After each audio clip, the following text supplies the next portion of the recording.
This is a story so haunting it lingers long after the dust settles, unfolding in the harsh glow of the Arizona wilderness.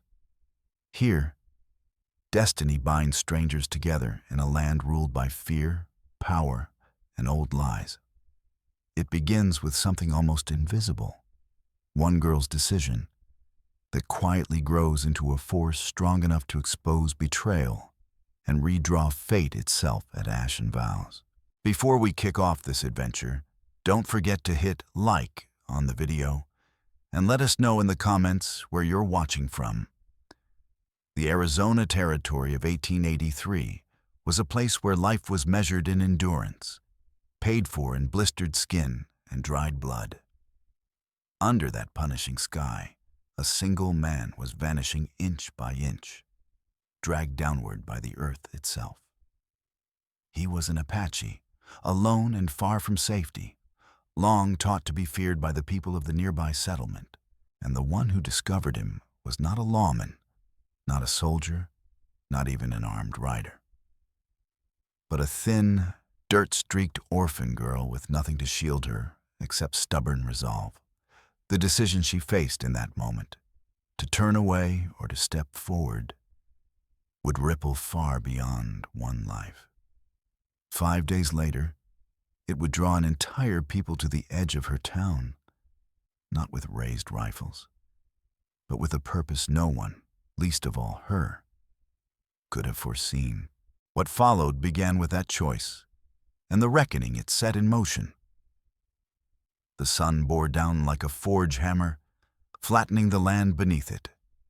The desert cracked, bleached, and silent, as though even sound had surrendered to the heat. For 16-year-old Elowen Price, the heat was simply another weight she carried. She was an orphan, barely noticed, lingering on the fringes of Red Basin, a town dying slowly of thirst and regret. The silver seam that once promised fortune had collapsed years ago, leaving behind warped storefronts and men whose hopes had turned bitter and dry. Her guardian, if the word applied, was her mother's brother, Corbin Hale. He owned the general store, stocked with stale biscuits, rusted tins, and resentment that never cooled. He had taken Elowen in after the cholera outbreak of '79 buried her parents, and from that day forward, he made certain she remembered the cost of her existence.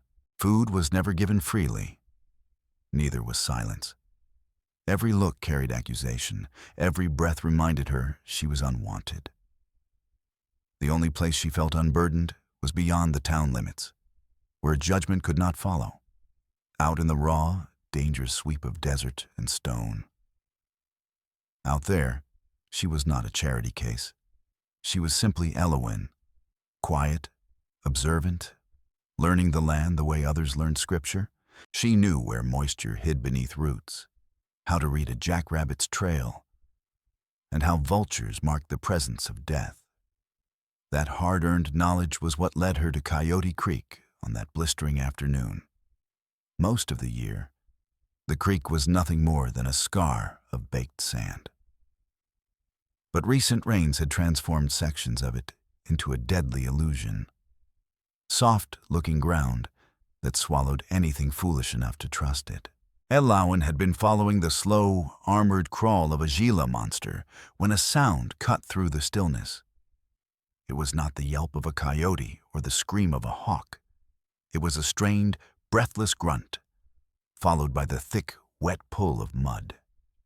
She pushed aside brittle brush, her pulse jumping hard against her ribs. Less than 20 yards away stood a man, trapped to his waist in gray, churning sludge. The ground clutched him greedily, drawing him lower with every movement. He was Apache. Fear screamed through her, drilled deep by years of whispered warnings and open lies. The Apache were blamed for every vanished cow, every empty mine, every failure Red Basin folk refused to own. Marshal Harlan Voss, whose ambition outpaced his mercy, fed those fears eagerly. He spoke of stolen stock, of savage threats lurking beyond treaty lines. The town swallowed every word. To them, an Apache was not a man. He was a danger. But Alawan saw something different. She saw exhaustion etched deep into his face. She saw dark eyes wide with the terror of being abandoned to die. It was a fear she recognized, because she had lived inside it most of her life. He was powerful, broad shoulders, arms roped with muscle. Yet strength meant nothing against the sucking earth. A turquoise necklace gleamed against his mud-slick skin, stark and fragile, as the ground continued its slow, merciless pull. And in that moment, Elowen Price understood that she was looking not at an enemy, but at a man running out of time. The sucking earth held the advantage. Each time Kestrel strained against it, the mire tightened its grip, dragging him lower. He carried a rope, a lariat braided from horsehair. But the nearest firm hold, a twisted mesquite root, lay just beyond his reach. He lunged, grunted, slipped, losing another inch as the mud claimed him with quiet hunger.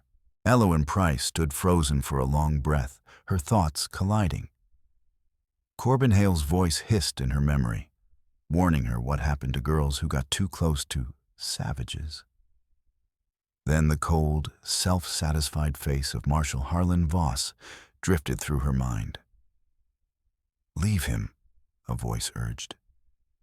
"It isn't your concern. It's safer." But then the man sagged. His head dropped, breath tearing in shallow pulls. He had stopped fighting. He had decided the ground could take him. Elowen, who battled every day just to be allowed space in the world, couldn't bear it. She drew a breath and stepped out from cover. His head snapped up, eyes sharp and suspicious, ready for betrayal. He saw a thin girl in a sun-faded calico dress, pale hair scorched light by the desert and bound with twine. His body stayed tense. "Don't move," she said, her voice rough from disuse, an absurd command, and she knew it at once. She swallowed and corrected herself. "Stop fighting. You'll sink faster." He said nothing. The silence stood solid between them. She noticed the knife handle tucked into his deerskin leggings. Trust was absent, and rightly so. Alawan scanned the ground, her thoughts narrowing with the practical calm the wild had taught her. The mesquite root mattered. His rope fell short. But the desert always offered something else. A dead Palo Verde limb lay nearby, bleached white, thick and strong. "I'm going to help you," she said, more for herself than for him.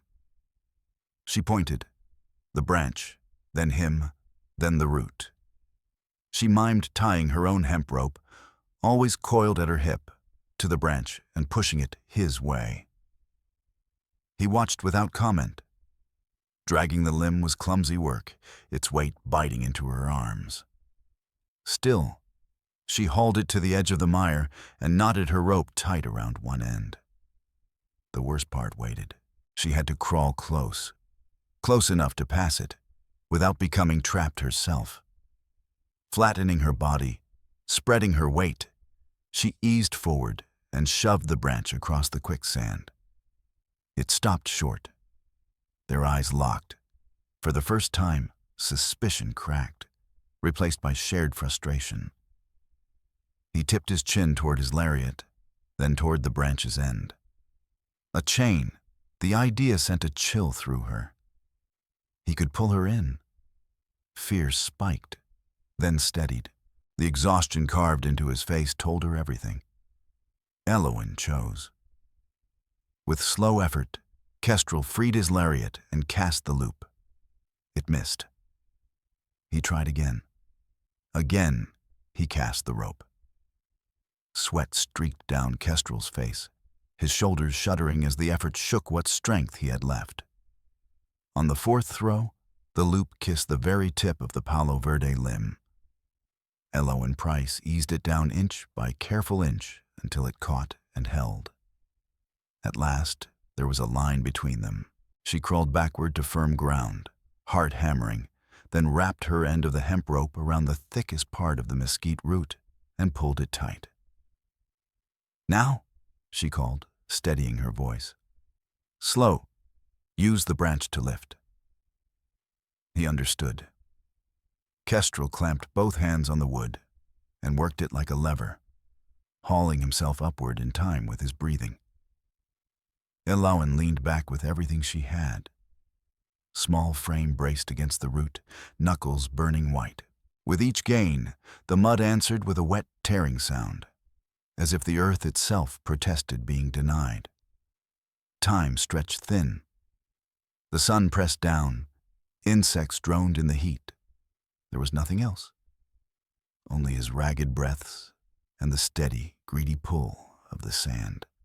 Nearly an hour bled away before, with a final, desperate surge, his hips broke free. He dragged himself forward, spent and shaking, crawling like an injured animal through the shallows until he collapsed on the dry bank, coated in gray muck, trembling from head to toe. Elowen did not rush to him. She stayed where she was, palms against the root, her own body buzzing with release. He lay there a long while, chest heaving. When he finally pushed himself upright, he looked at her. The edge of suspicion was gone, replaced by a bone-deep exhaustion and something else entirely. Something close to awe. He spoke then, his voice rough and low, words shaped in his own language. Elowen didn't understand a single syllable, but she didn't need to. The meaning carried clean and clear on the sound alone. The sound carried a depth of gratitude so strong it nearly stunned her. Then he shifted into broken, heavily accented English. "You save me." Elowen Price only nodded, suddenly unsure of her hands, her voice, herself. "You were trapped." He glanced toward the sinking sun, then back to her. They both understood what had waited for him there. Thirst, exposure, or some patient predator drawn by weakness. Death had been certain. His life now belonged, in part, to her. He rose unsteadily, swaying on his feet. The mud had begun to dry across his skin, cracking like clay. He needed water. He needed rest. And he stood miles from his own people, in land that would show him no mercy. He touched his chest. "Kestrel." "Elowen," she answered softly. He inclined his head, fixing the name in his mind, then surveyed the vast land darkening around them. He was exposed. Elowen felt it at once, and the same instinct that had driven her to act surged again. She couldn't leave him here. Marshal Harlan Voss and his riders sometimes pushed their patrols this far. If they found him weak and alone, they would shoot him or haul him back to Red Basin as an example. Her thoughts leapt to a narrow cave she had discovered the year before, a split in a rock face half a mile off, veiled by tangled desert willow. It was dry. It was hidden. "Come," she said, choosing without hesitation. "I know a place. You can rest. It's safe." Kestrel studied her, the pale, unexpected girl who had pulled him from the earth itself. He saw no trickery in her clear eyes, only a strength shaped by the same unforgiving land. After a moment, he nodded. For the second time that day, he placed his life in her care. As dusk bled purple and amber across the horizon, the orphan girl and the Apache slipped into the canyon shadows, leaving the hungry mud of Coyote Creek behind. The cave breathed cool darkness, just as Elowen remembered, a quiet refuge from the day's heat. It was small, scarcely larger than the pantry behind Corbin Hale's store. but the stone floor was smooth and the entrance invisible from a distance. She helped Kestrel inside, his body still trembling from exhaustion and the cold of drying mud. They spoke little the first day. Words failed them, but necessity did not. Alawan knew water mattered most. She left him there and followed a hidden path to a seep spring she trusted, filling a canteen she'd borrowed months earlier. When she returned, Kestrel was scraping dried sludge from his skin with a flat stone, every movement slow and careful. She handed him the canteen. He drank deeply, eyes closing, relief softening his face as strength edged back into him. He looked down at himself with distaste. Alawan understood without a word and pointed toward a clear pool downstream. With quiet dignity, he limped out to wash. While he was gone, Alawan gathered what the land would give. Years alone had made her fluent in scarcity, her hands moving with practiced certainty among the desert's few offerings. She gathered what the land would spare. Sweet mesquite beans from brittle pods, the thick, starchy roots of a yucca plant, and a small clutch of wild onions growing in the shade of stone. It wasn't a meal meant for comfort, only survival. By the time Kestrel returned, cleaner now, though still hollowed by hunger, Alawan Price had coaxed a small, smokeless fire to life deep within the cave, feeding it dry wood that wouldn't give them away. She set the yucca root in the coals. They ate without speaking, the quiet broken only by the faint crackle of embers and the low breath of wind at the cave mouth. Kestrel watched her closely, his attention steady, almost unsettling. He was studying her, searching for answers. Why had she helped him? What kind of girl lived so far from town, moving through the desert as if it belonged to her? Far away in Red Basin, another fire was being lit. Marshal Harlan Voss stood on the saloon's porch, tall and commanding, his silver star fixed against a dust-dark vest. His eyes, cold as winter sky, moved slowly over the uneasy faces gathered below. "He's been gone 2 days," said Orrin Beck, the heavy-set smith, breaking the silence. "Tate Mercer don't just wander off. He went prospecting near Coyote Creek and never came back. Tate was known to drink and stumble into trouble, but he was still one of theirs." Voss let the worry settle, his expression grave. "I found tracks," he said at last, his voice carrying. "Unshod pony, heading east, toward the reservation." A ripple moved through the crowd. It was the opening Voss had been waiting for. For months, he had exchanged quiet letters with a man named Corrigan from the Arizona Land and Cattle Company. Corrigan promised enough money to crown Voss king of a dying town, if the treaty lands nearby could be cleared. Company geologists believed rich copper lay beneath the Apache grazing grounds, far more valuable than the exhausted silver veins of Red Basin. But treaties required excuses. A dead prospector would serve nicely. Tate Mercer had a habit of vanishing on drunken runs. Voss had simply paid him to take one longer than usual, hiding out 100 miles away. "They're getting bold," Voss continued, his tone sharpening. "Crossing treaty lines, testing us, and now a man is missing. Are we going to let them pick us off one by one?" Fear and desperation answered him in a roar. At the edge of the crowd, Corbin Hale watched with a sour twist to his mouth. He hadn't seen Alawan since the morning before. The girl was forever wandering, forever in his way. He nodded along, already imagining the punishment waiting for her return.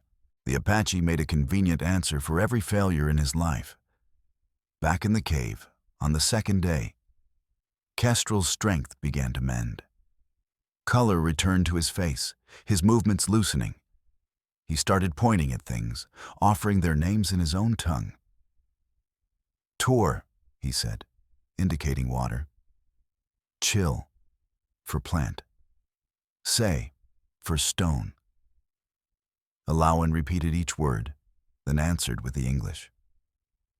It became a quiet exchange, a fragile bridge built from syllables in the cool dark. At last, he asked the question that had followed him since the mud released its grip. Why? He said simply. Why you help? Lawman stared into the small fire. Flames reflected in her eyes. How could she explain the weight of being unseen? Of living in a town where she never truly belonged? She felt closer to the brutal, truthful land than to the smiling faces that hid their cruelty behind manners and lies. You were going to die, Lawman Price said quietly. No one should die alone. The words settled between them. They were enough. Kestrel nodded once, slow and thoughtful. Later that day, he drew a knife from its sheath and offered it for her to see. It was finely made, the handle inlaid with silver and turquoise, the lines interwoven with careful purpose. Using simple words and patient gestures, he explained its meaning. The bond between Mother Earth and Father Sky, joined and balanced. He tried to make her understand that he was not a warrior. He was learning the sacred path. Training as a medicine man, a keeper of chance, meant to heal rather than harm. He had been traveling alone in search of a rare mountain herb, one used in ceremony, when he followed the flight of an eagle and stepped into the hidden mire of the creek.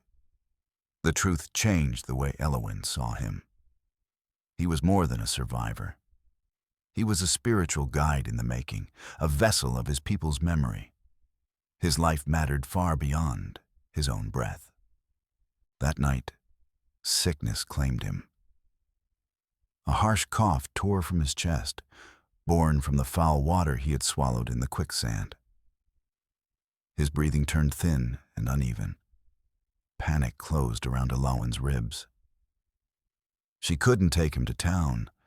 Marshal Harlan Voss would hang him before any doctor lifted a hand. She searched her memory for anything that might save him.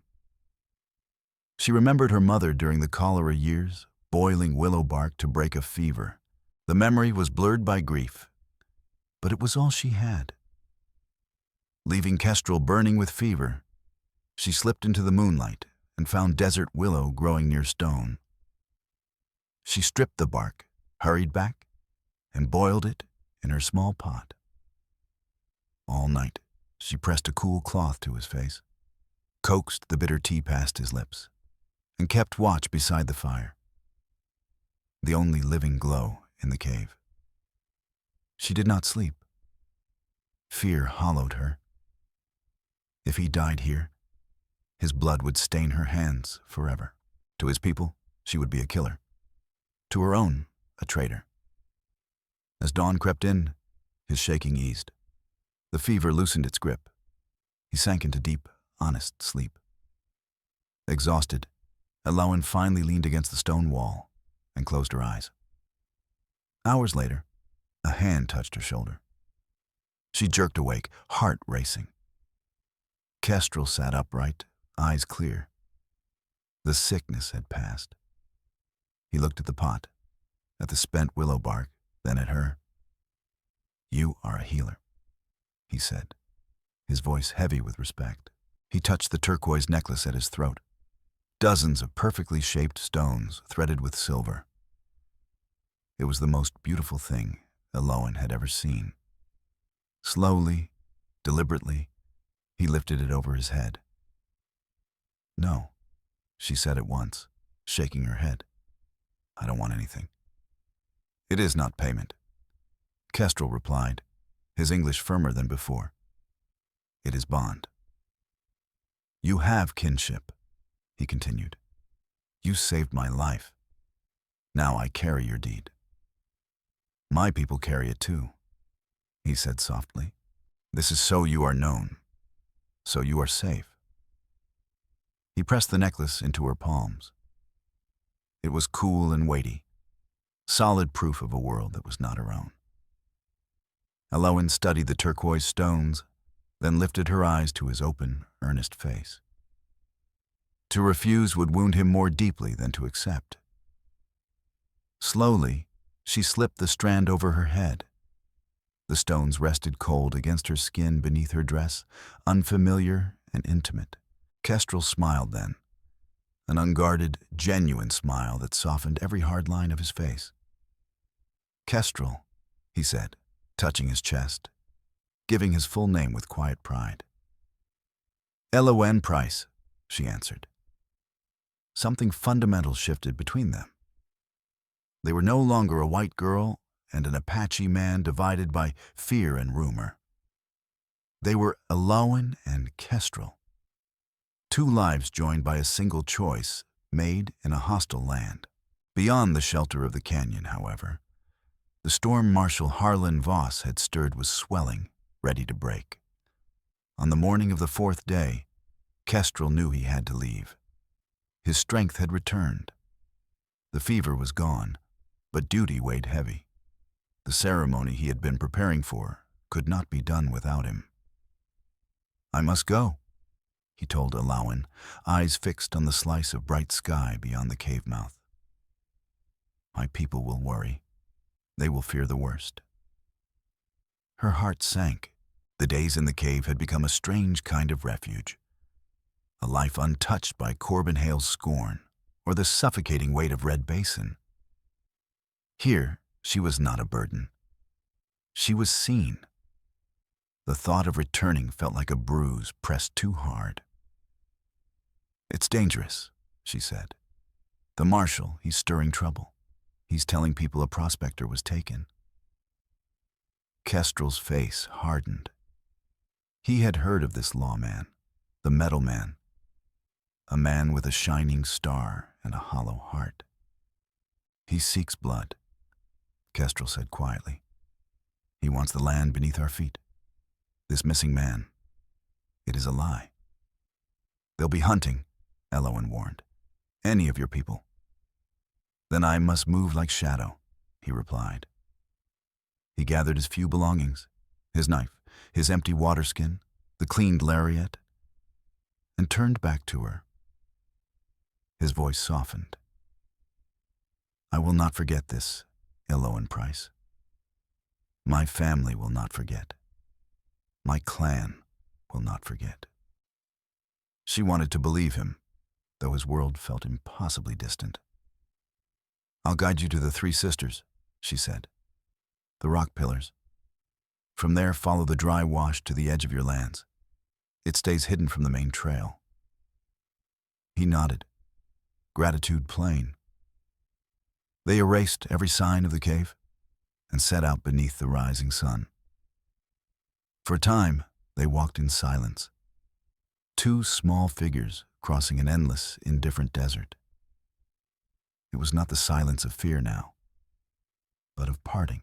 When they reached the towering sandstone pillars known as the Three Sisters, they stopped.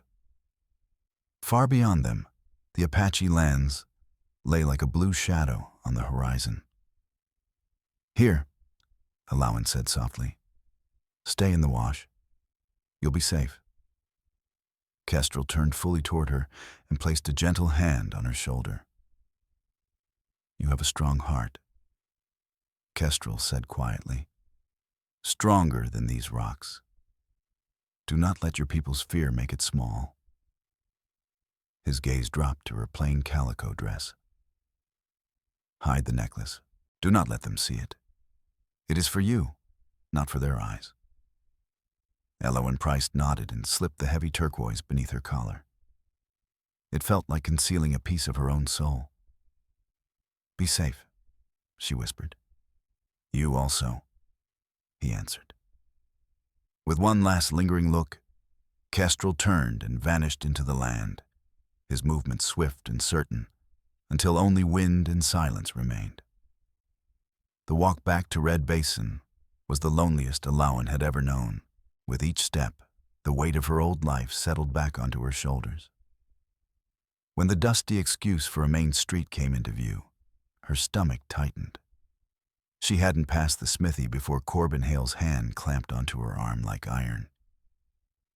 "Where have you been?" he snarled, breath sharp with stale coffee and anger. "4 days gone while I worry myself sick." He hadn't worried. He'd been inconvenienced. "I was just exploring," she said weakly. "Exploring?" he snapped. "There's a savage loose, a man missing, and you're out wandering?" He dragged her toward the general store. "The marshal's asking questions. Folks are talking. An orphan girl who skulks around the desert like a wild thing. It makes me look bad." He hauled her through the door and into the stifling back room. His hard eyes searched her face for defiance. "You're a curse," he said. "Just like your father, head in the clouds, useless." "That's not true," Elowen shot back, her spirit flaring. His face darkened. "Don't you talk back to me." His gaze dropped to her neck, to the faint bulge beneath the fabric. Before she could react, he hooked a finger into her collar and yanked. The turquoise necklace spilled free, bright and unmistakable against her pale skin. Corbin Hale stared, recognizing the craftsmanship at once. Apache work. Valuable. Suspicion twisted his features. "Where did you get this?" he hissed. "I found it," Elowen lied, heart pounding. "Liar!" he spat. "You were with him, weren't you? The savage. You've been with an Apache." The accusation hung heavy. In his mind, there was only one reason such a gift would be given, one that filled him with shame and rage. Before she could speak, Marshal Harlan Voss strode into the room, boots thudding on the boards. He had seen Hale drag her inside and sensed trouble. "Family problems, Corbin?" Voss asked coolly. Hale thrust a shaking finger toward Elowen. "Look!" he shrieked, holding the necklace up. "She's been with one of them for 4 days. This is how she pays her keep, consorting with savages." Voss's cold eyes fixed on the turquoise, then lifted to Elowen's terrified face. A slow, vicious smile crept across Marshal Harlan Voss's face. This was better than anything he had arranged. This was more than an excuse. It was a spark. "So," he said quietly, circling Elowen Price like a wolf testing a fence. "The little orphan has a secret friend." He plucked the necklace from Corbin Hale's shaking hand and weighed it, admiring the craftsmanship. "Fine work," he murmured. "A gift, was it? From the man who killed Tate Mercer?" "He didn't kill anyone," Elowen cried. Fear burned away, replaced by fierce defiance. "His name is Kestrel. He was trapped. I saved his life." Voss laughed, a short, ugly sound. "You saved him? That's a fine tale. I think you guided him. I think you helped him escape." His eyes hardened. "You're a traitor, girl. A traitor to your own kind." He turned on Hale. "She knows where they are. She can lead us straight to them." Cold flooded Elowen's veins. "No, I won't." "Oh, I think you will," Voss said smoothly, then paused as a better plan settled in. Taking her along would complicate things. Leaving her behind, after whipping the town into a frenzy with her betrayal, that would be far more powerful. "Lock her up, Corbin," Voss ordered. "Put her in the cellar. Don't let her out until we're back. We've got a posse to raise." "The cellar?" Hale stammered, fear flickering. "Do it," Voss growled, his voice dropping low. "Or I start asking questions about your ledger books." That did it. Color drained from Hale's face. He seized Elowen's arm again, his grip frantic now, and dragged her toward the heavy wooden door at the back of the store. "Uncle, please," she begged. "Don't do this. You're sending them to their deaths. They've done nothing." He wouldn't meet her eyes. He shoved her into the damp blackness and slammed the door. The bolt slid home. Through the wood, she heard Voss's boots stride out, then his voice booming into the street. "Ring the bell. Town meeting. Get your rifles, men. We ride at dawn. We've found our traitor, and she's shown us the way." The town bell began to toll, slow and mournful, like a death knell. Down in the cold, reeking dark, Elowen beat her fists against the cellar door. The earth swallowed her cries. She had saved one life, and in doing so, had condemned an entire people to face the fury of red basin folk. The posse was coming. The cellar pressed in, thick and suffocating, smelling of damp soil, sweet rot from forgotten potatoes, and the sharp metallic edge of despair. For hours, Elowen remained trapped, not just by the bolted door, but by the sounds seeping through the floorboards above. Each one cut deeper. The heavy thud of boots on the porch, the drunken, excited shouts of men feeding on fear and lies, the clean, menacing click of rifles being checked and loaded. Every sound above her felt like another nail driven into the coffin of the fragile peace she had tried to shield. Corbin Hale's betrayal cut deeper than the dark ever could. He hadn't only locked her away. He had chosen Marshal Harlan Voss's poison over his own blood. He had looked at her, seen the truth in her eyes, and discarded it to protect his miserable standing in a dying town. The final rejection by the only family she had left carved an icy hollow in her chest where fear once lived. That hollow did not stay empty for long. It filled with something colder, harder: resolve. She would not be the spark for a slaughter. She would not let Kestrel's people pay for her mercy. Tears were a luxury she could not afford. She pushed herself up from the dirt floor and stretched her hands outward, feeling the shape of her prison. Her palms slid along damp stone walls slick with condensation until her fingers struck rough wood. An old storage crate sat forgotten there, half rotted and collapsing. She hooked her fingers beneath a loose plank and pulled with strength born of desperation. The wood groaned. A rusty nail tore across her palm, blood blooming. But she barely noticed. Splinters bit into her skin. With a sharp crack, the board ripped free. It was flimsy, no match for an oak door, but it was a tool. It was hope. She crept to the door, heart pounding like a trapped animal. The town had quieted, settling into a low, waiting hush. They were biding their time for dawn. She had very little of it. She jammed the splintered end of the board into the narrow gap near the top hinge and leaned her weight into it. Iron protested with a grinding screech that seemed thunderous in the silence. She froze, listening. Nothing. She shoved again, twisting, shoulder burning.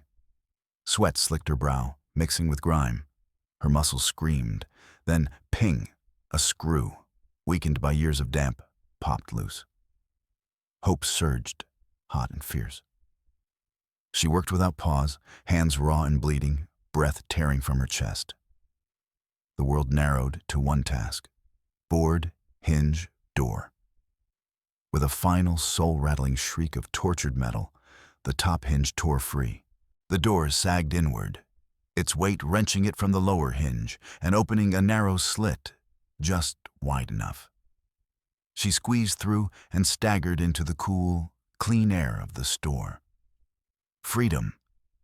Moonlight spilled through the front windows, pale and ghostly, dust motes drifting in its glow.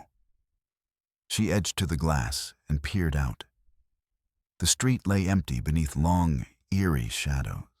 A single lamp burned on the saloon porch, where 3 men, self-appointed guards, slumped with rifles across their laps. But the livery stable at the far end of town was dark and silent. Her chance. She slipped out the back door, a wraith in torn calico.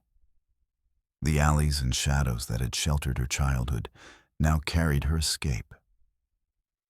Bare feet whispered over packed dirt as she moved from darkness to darkness. Reaching the livery felt like a victory wrested from fate itself. The big door stood unsecured, held only by a simple wooden latch. The familiar scent of hay and horse wrapped around her, a strange comfort in the middle of terror. Ello and Price knew these animals. There was old Bess, the blacksmith's calm mare, reliable, slow, forgiving. A handful of other ordinary mounts shifted in their stalls. And then there was Gravewind. He stood alone in the largest stall, a living shadow, jet black, powerful, dangerous. The fierce, gelding Marshal Harlan Voss had won in a poker game. The horse was as unpredictable and hard-tempered as the man who claimed him. No one in Red Basin dared ride Gravewind except Voss himself. Alawan didn't have time for safe. She needed speed. She moved toward the stall with care, one hand extended, her voice low and steady. Gravewind's head snapped up, eyes catching the moonlight. He snorted, stamping, hot breath flaring. He could smell her fear, but he sensed something else too. The quiet iron confidence the wild had carved into her, a language animals trusted more than men. "Easy," she whispered, firm and calm.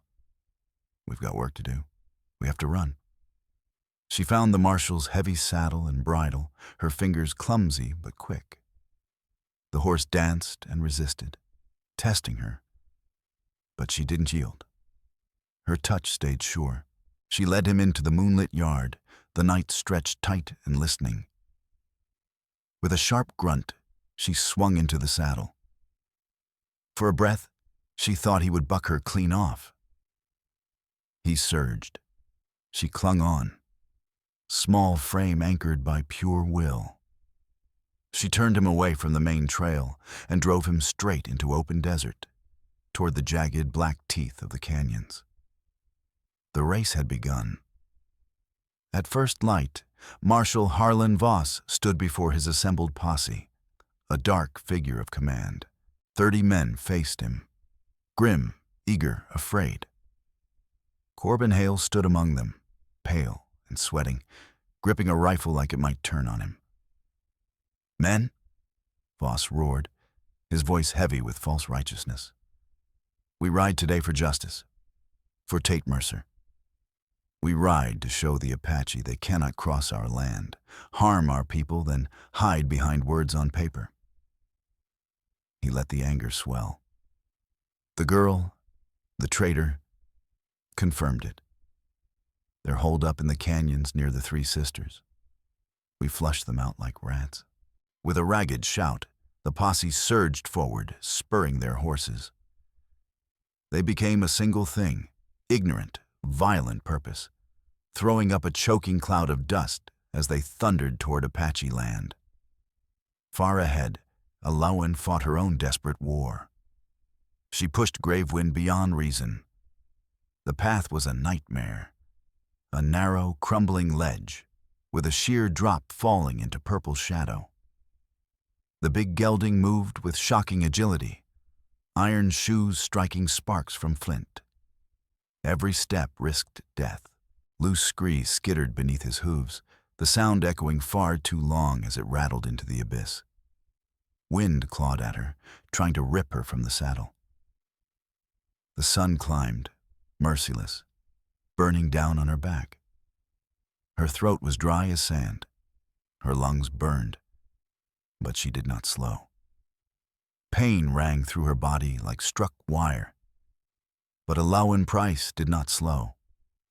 In her mind, 2 images burned side by side.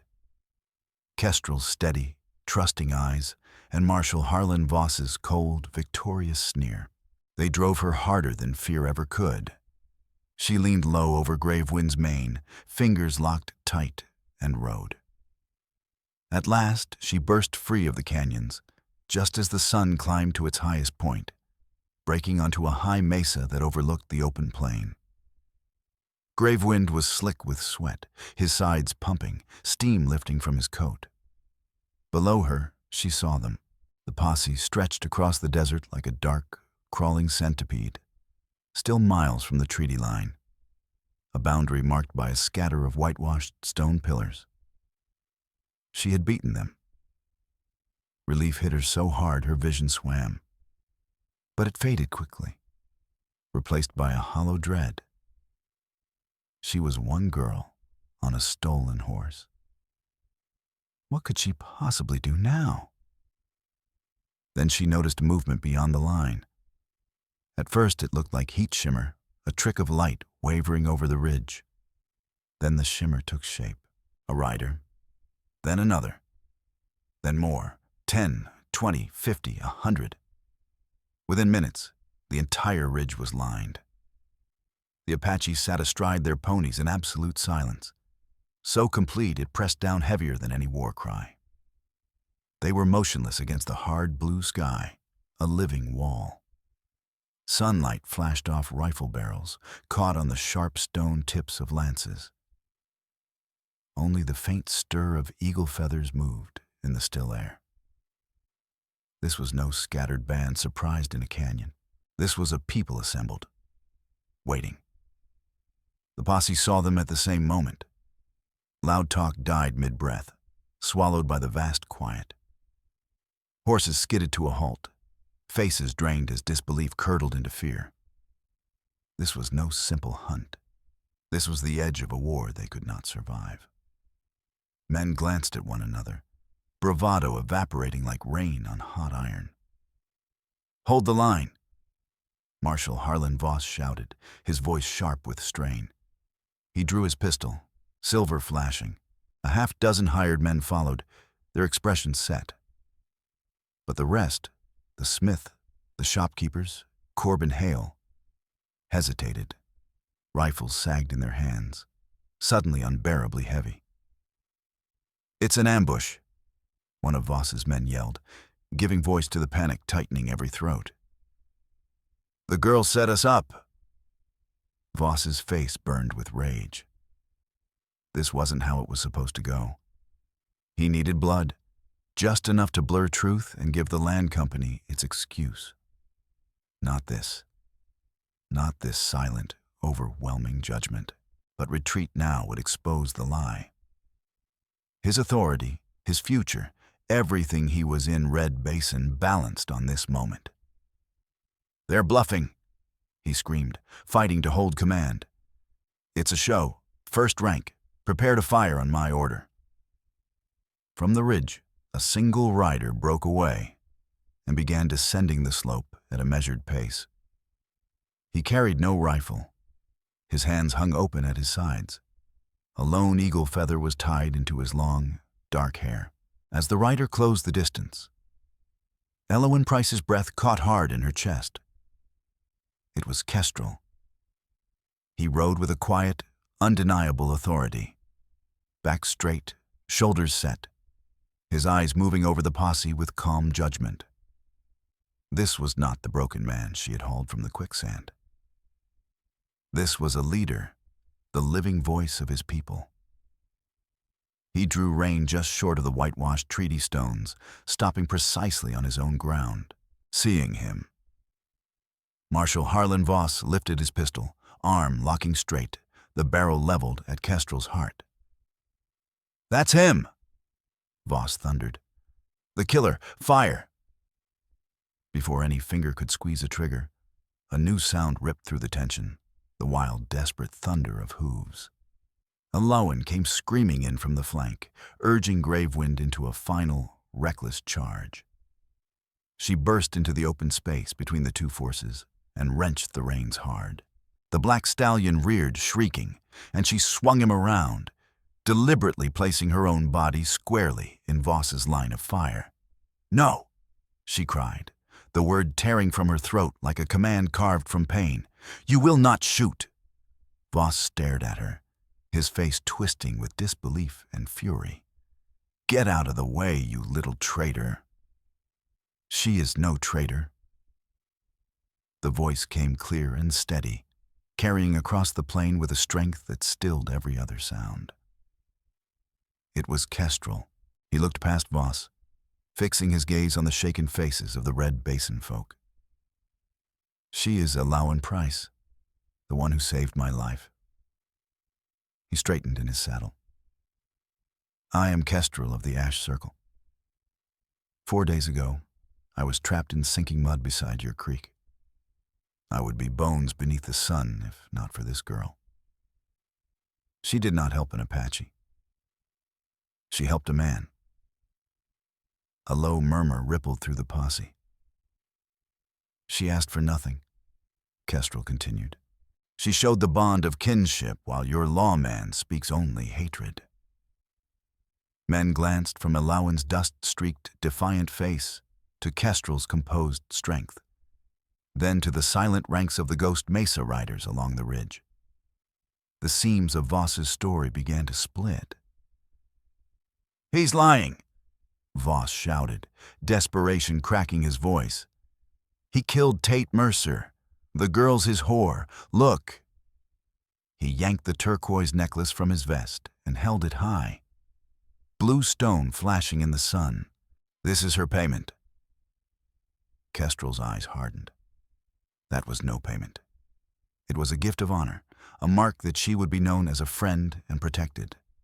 We have harmed no one. Your sheriff wants a war you cannot win, not for justice, but for greed.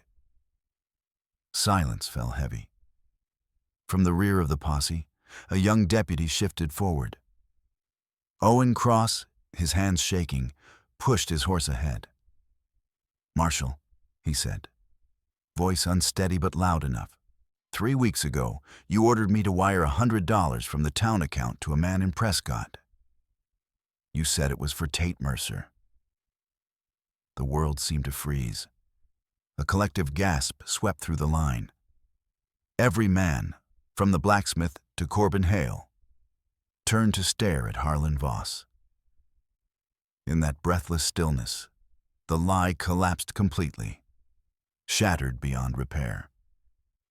There had been no murder, no raid, no crime at all. Only the rank, rotting ambition of Marshal Harlan Voss laid bare in the open air. Voss's face drained of color, then flushed into a mottled, furious purple. In a single breath, his authority collapsed. His badge, his power, the future he had carved from lies, reduced to dust by one spoken truth. Rage tore out of him in a raw, animal scream.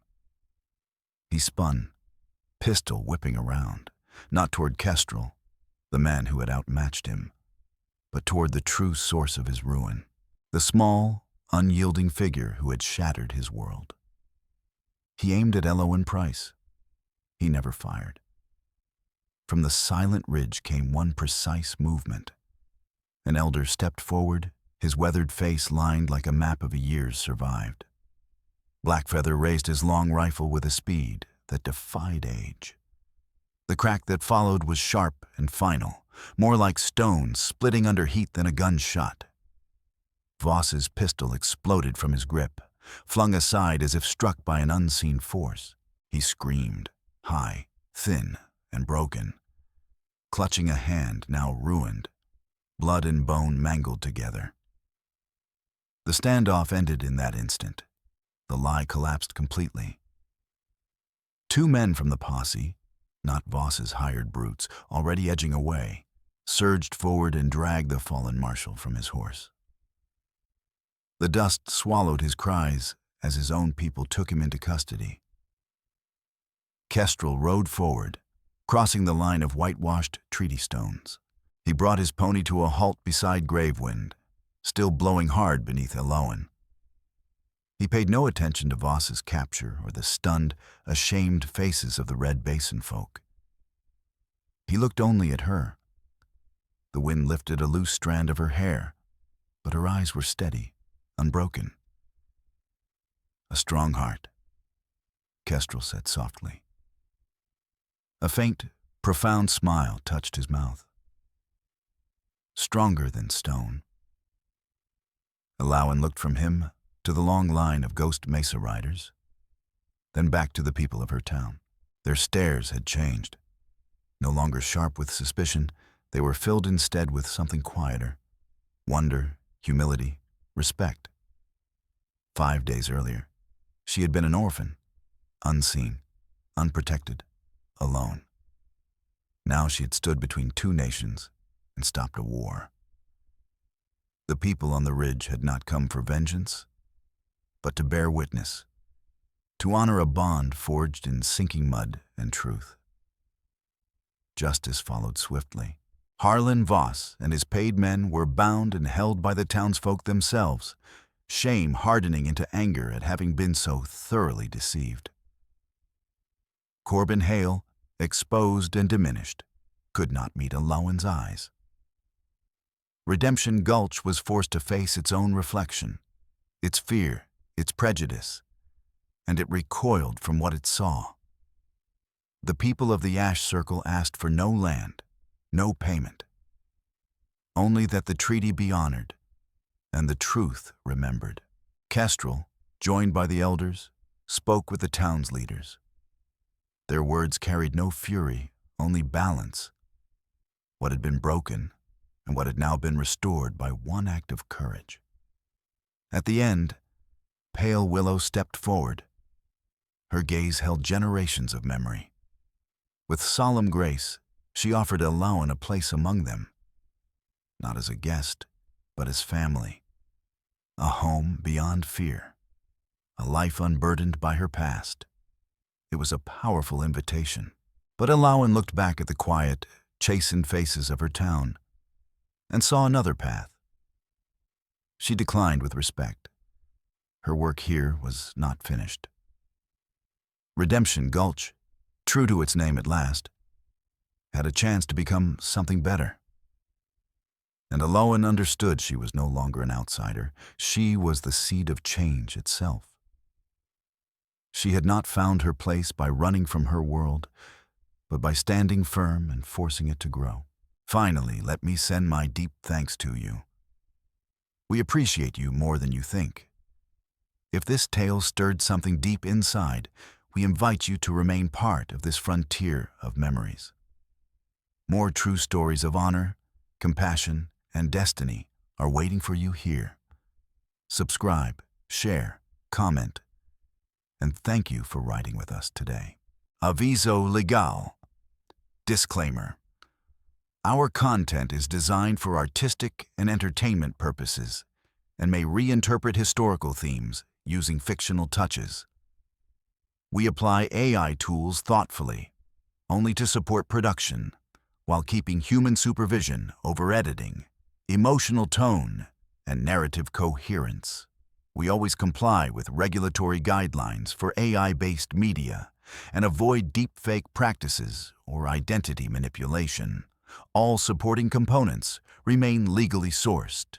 Please ask for authorization before sharing or adapting any segment. Your respect makes it possible for us to continue telling meaningful stories.